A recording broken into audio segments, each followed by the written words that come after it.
Sa layong mas mailapit sa publiko ang tulong ng pamahalaan, naglunsad ang Kamara ng Suporta sa Bayan Desk, kung saan agad pinoproseso at pinapadala sa mga kongresista at mga ehensya ng gobyerno ang hiling na tulong ng ating mga kababayan.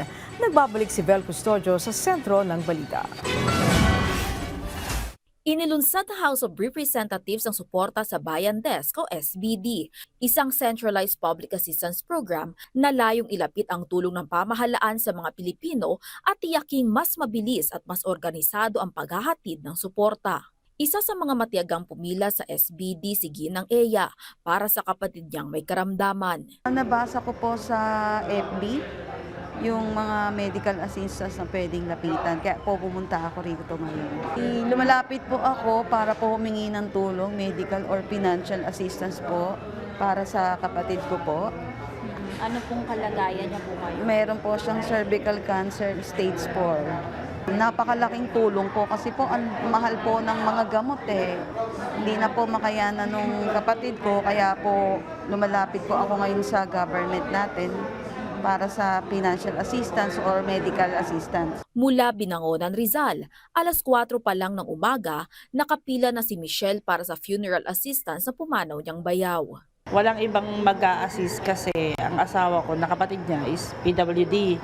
And then, yung isang bayaw ko, sinundo yung nanay niya sa Ilocos. Okay naman po.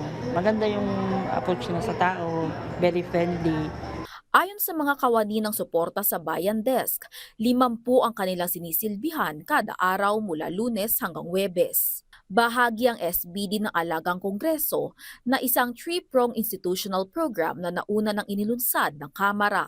Nagsisilbi itong centralized access point para sa mga request na dinadaan sa mga mambabatas at partner offices at nakikipag-ugnayan sa mga ahensya ng pamahalaan para sa paghahatid ng agarang suportang medikal, funeral, transportasyon at cash relief assistance.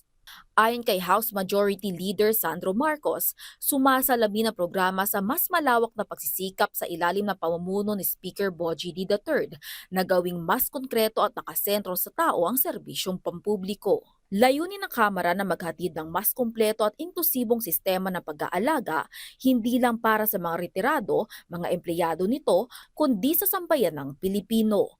Vel Custodio para sa Pambansang TV sa Bagong Pilipinas.